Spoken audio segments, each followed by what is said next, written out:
Som práve na Slavii, mestské športovisko pre všetkých. Ale je naozaj pre všetkých? Alebo je situácia zložitejšia? Pozrieme sa na to v tomto videu. Keď som bol malý chlapec, tieto ploty tuto všade na Slavii tu neboli. Je to síce pekne zrekonštruované, ale druhá vec je taká, že hrať sa tu nehrá momentálne v tomto okamihu nikto. Hej. Tie ihriska bývajú zaplnené, chodia sem rôzne futbalové kluby, ale keby sa sem chceli zahrať normálne deti, tak sa sem proste nedostanú. Kvôli tomu, že je to proste všetko pouzatvárané a nie je to prístupné verejnosti.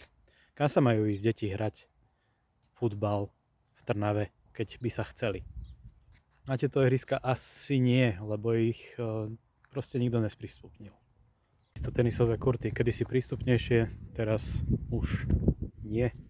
Na tomto kopčeku sme kedysi sedávali ako deti.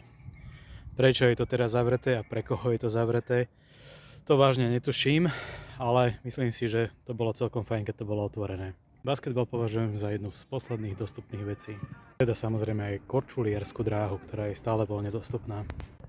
Aké riešenie situácií by ste preferovali vy? Nechali by ste tieto ihriska uzamknuté, alebo by ste radšej ich sprístupnili verejnosti? To mi povedzte v komentároch. Ďakujem pekne.